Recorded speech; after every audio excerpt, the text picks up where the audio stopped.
The Utah Utes are top of their conference. Let's talk about it.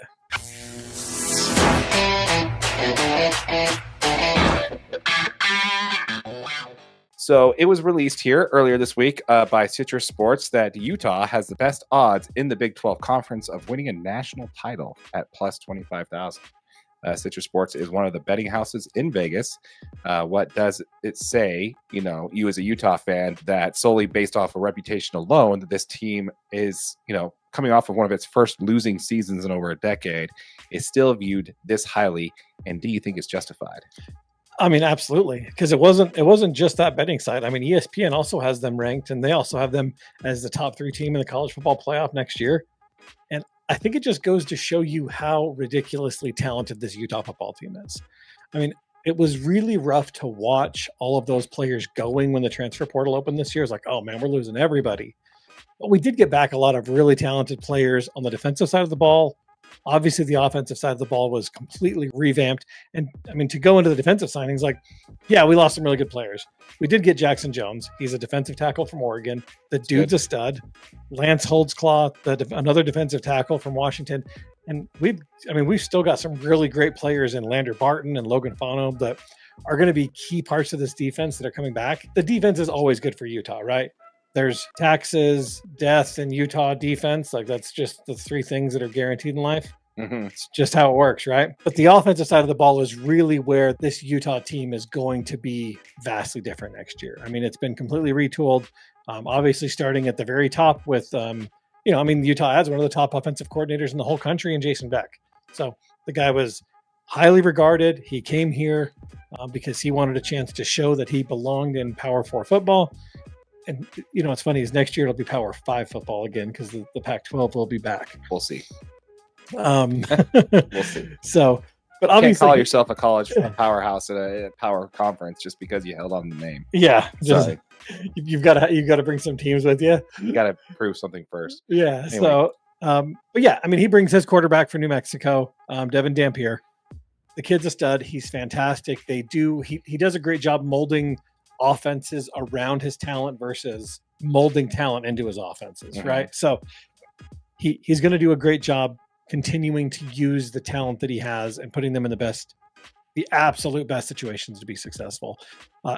They kind of keep rolling on offense. They get, one of the best transfer running backs in the portal in Washington State. Wayshawn Parker comes in. So this is huge, man. These guys just kind of keep going on the offensive side of the ball, and they keep reloading, and it kind of shows you this is a really talented football team that continued to add, and there's a lot of unknowns as far as what are they going to look like.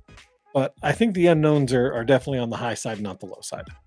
Yeah, no, I think you've got a good point there. I think that a lot of it, though, does have to kind of just speak to what you said there, the consistency of this Utah football team. The defense is not what hurt them last year. It's the lack of production on the offensive side of the ball, a lack of quarterback continuity. I mean, it was kind of interesting here. I was listening to ESPN 700, Spence Checketts. He does this show called The Drive, and he had Beck on the phone, and he literally, on an interview, and literally just point out blank and said, is Devon Dampier QB1?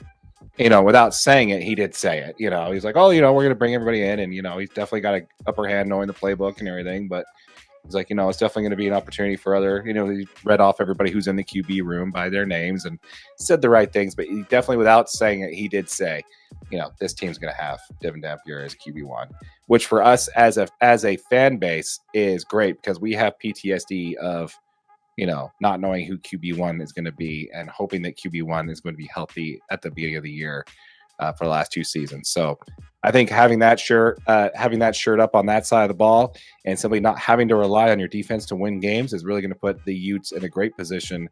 Now, keep in mind that this is just them.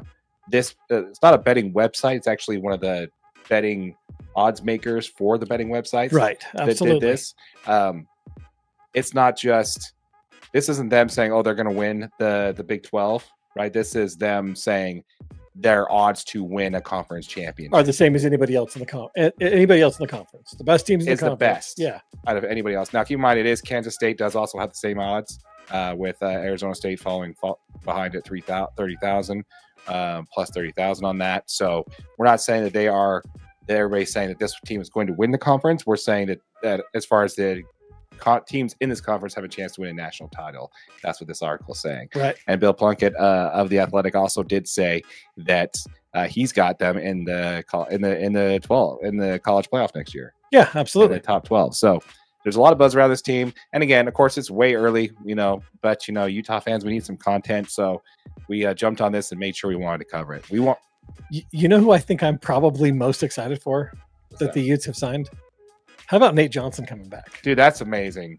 Yeah, I'm excited. Because you realize that Nate Johnson is a much faster version of Devon Dampier. The dude runs like a 4.40. Yeah. He's an absolute track athlete. He can throw the ball just as good as Dampier can. If he can get a hold on this, and on the one thing to keep in mind is obviously we do not know if Nate Johnson is back as a quarterback, right? He's back. He's technically signed back as an athlete. Yeah. So we don't know if they're going to put him, into the defensive backfield. He's going to play corner, or if he's going to be a wide receiver. I would assume he's going to be on the offensive side of the ball. I don't know. If nobody really knows yet.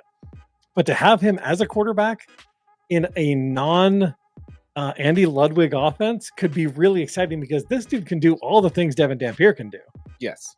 He's very mobile. He's comfortable throwing the ball on these short routes. He's great at running the read option and that kind of stuff. Too, doesn't he? He's bigger. Yeah. I mean, he's 6'1", 6'2". Yeah. What I really like about this though is that it kind of solidifies one of the issues, and we're going to talk about baseball later. Actually, we talked about it last week. That the Dodgers could not have enough starting pitching, and they made sure this year coming into it with like 9 starting pitchers. Too many starting pitchers. Same thing for the Utes. And when it comes to football, you need to make sure that you have way too many quarterbacks going into camp, into spring ball, into fall camp. Because it's just how it is. The Utes are going to have issues at quarterback. It's just how it's going to be. It's just how it's been for the last several years. So it's going to be really interesting to see what happens. I'm looking forward to it. Before we move on, let's go ahead and hit one of these comments here. See, the defensive side is solid, but we have always seemed to give up a third and long plays. Hopefully offense improves. We've had like 8 OCs under Witt, and the offense always looks similar. Yeah, and that's the point. I think that's a very good point. And this is something we talked about in a previous episode when they announced there. And this kind of one of my rants for the episode is that I remember this rant. This has just got to stop. Okay, this whole we're bringing in a new offensive coordinator. He really likes to throw the ball. He wants to open up the passing game, really spread it out, get the spread offense going. That will really help us open the run game and in the lanes there. It's the same talking point every time we get a new OC in, that they're going to split it up. It's going to be 50-50, and it never is. It's still just the same old Witt, just ground and pound and just try and get the ball up the field. And then when that doesn't work, they run the ball in first, they run the ball in second. Crap, it's now 3rd and long. Let's go ahead and huck it and say, see, that's why the pass game doesn't work. I just never liked that way of doing it. And it's definitely one of those things that I've harped on, that they definitely, Witt needs to, take off the kid gloves and let their OCs do their job. I think there's a really good chance that this year is the year you see that happen.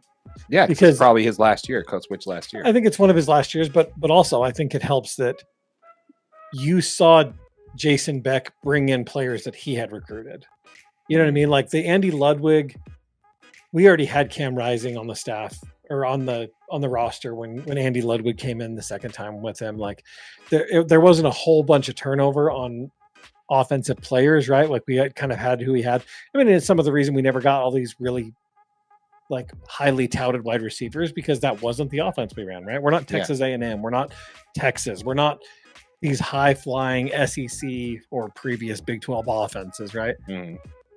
But that's the reason we get good running back talent. We get high end running backs because we push the football.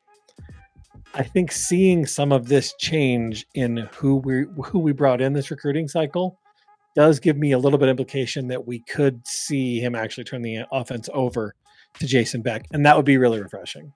Yeah, no, I agree, man. I'm looking forward to it. I'm definitely looking forward to it. Hopefully this time there being a change on that side and just, letting the OC do their job, man. It's just kind of why you bring somebody in like that. I don't know why we keep switching offensive coordinators if they're just going to do the same thing over and over again, to Greg's point exactly.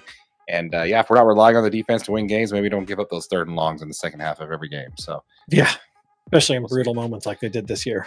Yep, we want to hear from you folks. Let us know in the comments down below what you think as far as your Utah Utes being highly ranked coming into the season on the way too early poll rankings for both, college football playoff as well as conference.